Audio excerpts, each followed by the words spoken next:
Let's now look at monetary policy and economic outcomes.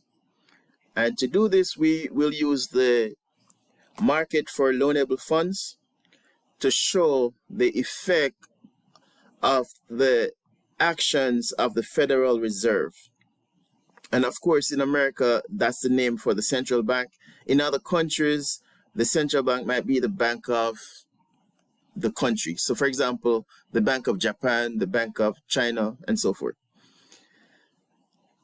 So the first graph we'll look at is the loanable funds market. And if you recall, the vertical axis is the interest rate. And then the horizontal axis is the quantity of dollars. And the demand curve for these funds is downward sloping, and the supply of these funds is upward sloping. So let's see what happens when the Fed conducts what we call expansionary monetary policy. So the Fed is going to buy securities from banks and the public and pay with cash. Okay, so let's see what's going on here. So the way I remember this is to think about where the money flows. And so if the Fed is buying securities, so it could be a lot of different forms the security can take. If they're buying it from the public, then who gets the money? Okay, the money is going to go directly to the public, and so there's more cash in the economy. And when that happens, we call it an expansionary monetary policy.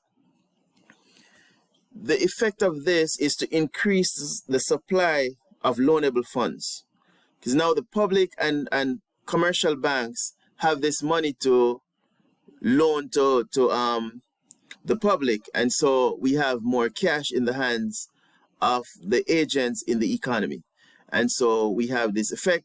And as you can see here from these graphs, it means a lowering of this interest rate, and the name for this interest rate is actually the federal funds rate.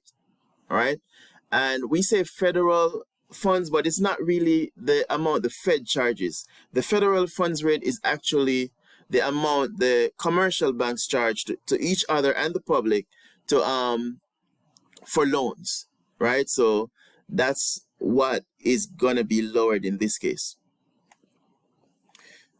And by the way, since I mentioned the Fed, the interest rate that the Fed charges is called a discount rate. So that's separate from this federal funds rate. Okay, let's see what happens now in the real economy when we have a lower interest rate. So with a lower interest rate, we have an increase in investments.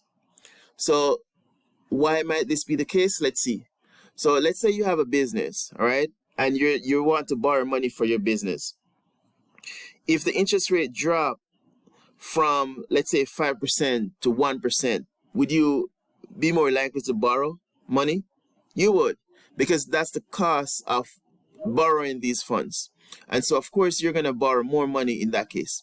A similar thing occurs with consumers. They want to borrow money as well. So if the interest rate is lower, they're going to be more likely to borrow, right? We see this one in housing a lot.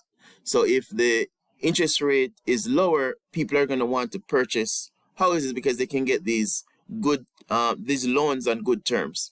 And so we have an increase in consumption. All right, and remember for AD that the components are consumption plus investments plus government spending plus net exports. So the ones we focus on in this case are C and I increasing, and so we have an increase in AD. And if you go back to the aggregate demand, aggregate supply model, we'll see that this means a shift to the right in the AD curve. So this will be enough to bring us out of a recession, because it's going to be a big increase in the level of output. And so here's a graph of the ADAS model. And so if we didn't have this stimulation of the economy, we'd be stuck at this equilibrium enduring a harsh recession.